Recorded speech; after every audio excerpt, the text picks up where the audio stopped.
Hello students, तो आज के इस लेक्चर में हम पढ़ेंगे एक्सरसाइज 8.2 के बेसिक के बारे में।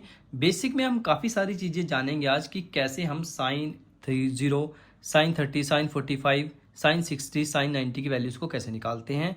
वैसे ही कोस की वैल्यूज़ को कैसे निकालते हैं, ऐसे ही टेन और ऐसे ही हम लास्ट के जो ट्रिग्नोमेट्रिक फंक्शंस हैं उनकी वैल्यूज़ को कैसे निकालेंगे।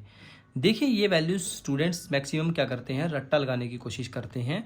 आपने इसका बिल्कुल भी रट्टा नहीं लगाना है, ठीक है। मैं गारंटी देता हूँ, आज आपने अगर ये वीडियो पूरा कंप्लीट देख लिया तो मैं आपको आश्वासन दे सकता हूँ कि ये आपको दोबारा जो है इसको रट्टा लगाने की जरूरत नहीं पड़ेगी, ठीक है। कॉन्सेप्ट को समझिए, रट्टा मत लगाइए, ठीक है।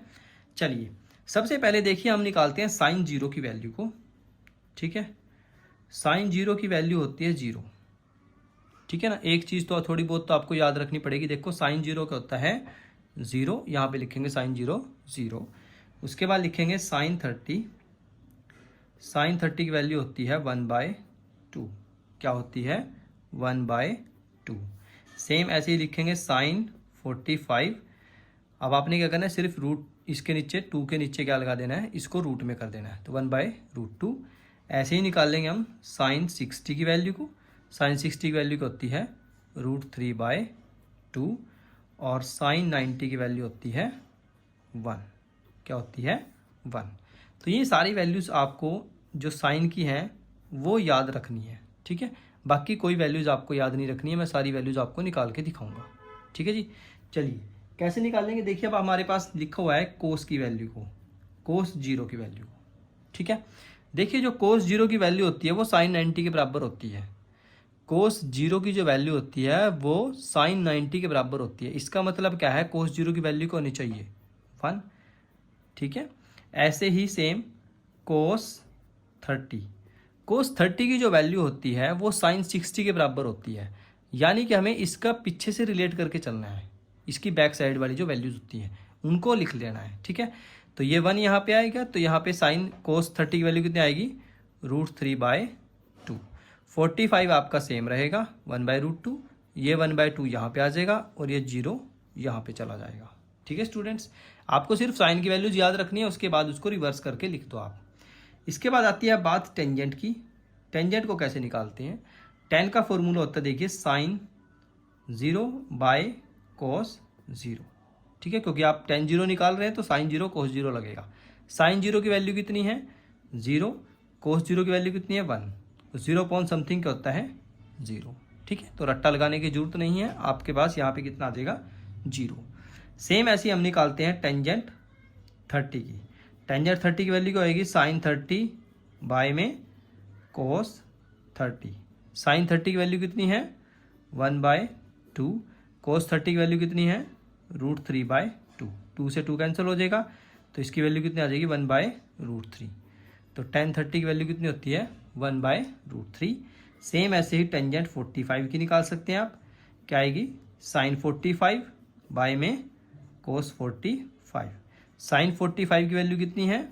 1/√2। कोस 45 की वैल्यू भी 1/√2। दोनों कैंसिल हो जाएंगे तो आपस में कितना आ जाएगा? 1, ठीक है स्टूडेंट्स।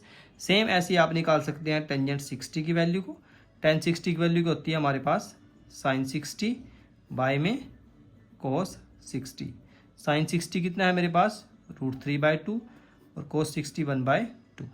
2 से 2 कैंसिल हो जाएगा तो मेरे पास बचेगा √3। तो इसकी वैल्यू क्या होती है? √3। ऐसे हम निकाल सकते हैं टेंजेंट 90 की।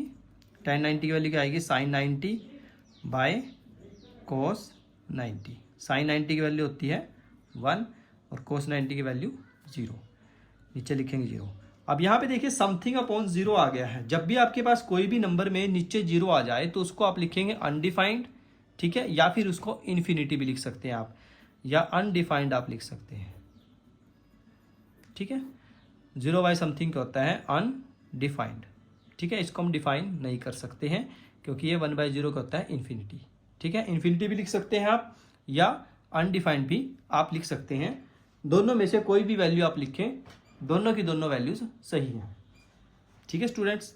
चलिए, अब इसी का यूज़ करके हम आगे भी सारी की सारी वैल्यूज़ को निकाल सकते हैं। या तो आप इसको इन्फिनिटी लिखें या फिर अनडिफाइंड लिखें, ठीक है। अनडिफाइंड यानी कि जिसको हम डिफाइन ना कर सकें। सेम की सेम आके जो भी वैल्यूज है हमारे पास, देखिए tan जो होता है बिल्कुल उल्टा होता है कोट का। देखिए कोट की जो वैल्यूज होती हैं वो होती है 1/tan। ठीक है, तो आपने क्या करना है, इसका रेसिप्रोकल करना है। ठीक है, इसका रेसिप्रोकल जब करेंगे यानी कि जो जीरो हमारे पास आया था, अगर इसको उल्टा करके लिखूँ जीरो को, तो देखिए यहाँ पे कोट जीरो की वैल्यू क्या आएगी 1/0। देखिए tan की जीरो की है तो जीरो, और 1/0 क्या होता है इन्फिनिटी या फिर अनडिफाइंड। ठीक है, सेम ऐसे इसको उल्टा करके लिखेंगे तो कितना आएगा √3। 1 को उल्टा करेंगे तो 1 ही आएगा, इसको उल्टा करेंगे तो 1/√3, और इसको उल्टा करेंगे तो 0। ठीक है, क्योंकि इसको उल्टा करेंगे तो 0 आएगा। ये वाली वैल्यू जो है हमारे पास कहाँ पे गई, वो sin 90 की वैल्यू, इसको उल्टा करेंगे तो 0 पर चला जाएगा, एक नीचे आ जाएगा, तो वो क्या आ जाएगा 0।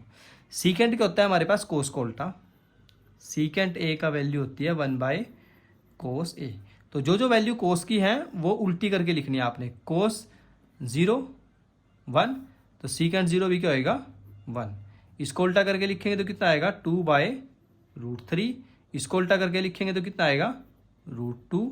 इसको उल्टा करके लिखेंगे 2, और 0 को उल्टा करें या सीधा करें तो हमारे पास कितना आएगा, देखो 0 को उल्टा करते हैं, यह है कोस 0। कोस 0 की वैल्यू होती है 1, तो इसको उल्टा करेंगे, सॉरी कोस 90 की वैल्यू कितनी है हमारे पास, कोस 90 = 0। इसको उल्टा करेंगे तो 0 नीचे आ जाएगी, 1 ऊपर चला जाएगा, तो ये क्या हो जाएगा फिर से इन्फिनिटी या फिर अनडिफाइंड। ठीक है स्टूडेंट्स, कोट का भी सेम ऐसी है, जब इसको उल्टा करेंगे हम कोट को समथिंग अपॉन दिस, तो यहाँ पे भी इन्फिनिटी आ जाएगा। इसको उल्टा करेंगे तो √3 यहाँ पे आ जाएगा, और इसको उल्टा करेंगे तो यहाँ पे एक्चुअली में यहाँ पे कोट है, इसको कोट लिख लो। ठीक है, ये कोसिकेंट यहाँ पे लिख लो, पहले हमने कोसिकेंट की वैल्यू निकाल दी। ठीक है, कोई बात नहीं। इसको उल्टा करेंगे तो इन्फिनिटी, और इसको उल्टा करेंगे तो कितना आएगा हमारे पास 2। इसको उल्टा करेंगे तो √2, और इसको उल्टा करेंगे तो 2/√3, और इसको उल्टा करेंगे तो 1। ठीक है स्टूडेंट्स, तो इस तरीके से आप इस टेबल को याद रख सकते हैं। रट्टा नहीं लगाना है आपने, चीज़ों को समझना है, सिर्फ आपने साइन की वैल्यूज़ को याद रखना है। उसके बाद कोस की वैल्यूज़ आपके पास अपने आप बन जाएंगी, फिर उसके बाद ये फॉर्मूलेज वगैरह लगा के आप आसानी से निकाल सकते हैं। ठीक है, छोटे छोटे फॉर्मूले हैं इसमें, कोई ज़्यादा बड़े फॉर्मूले भी नहीं हैं। ठीक है, टेंजेंट का हमारे पास होता है sin/cos, और कोट का इसका उल्टा कर देना है आपने। ठीक है, और ऐसे ही सीकेंट का 1/cos, ऐसे ही कोसिकेंट का जब आप लिखेंगे, कोसिकेंट A = होता है 1/sin A। कोसिकेंट का साइन के साथ रिलेशन बनता है। ठीक है स्टूडेंट्स, तो इस टाइप के क्वेश्चन भी आपके पास एग्जाम में आ सकते हैं। एग्जाम पॉइंट ऑफ व्यू से बहुत इंपॉर्टेंट है ये, और आपको ये आना ही चाहिए, क्योंकि यहाँ से क्वेश्चन पूछा जाता है। ठीक है स्टूडेंट्स, तो आज की वीडियो आपको कैसी लगी मुझे कमेंट करके जरूर बताएं, और अगर आप चैनल पे नए थे, चैनल को सब्सक्राइब करें, अपने फ्रेंड्स को शेयर करें। पढ़ाई करते रहिए students, all the very best.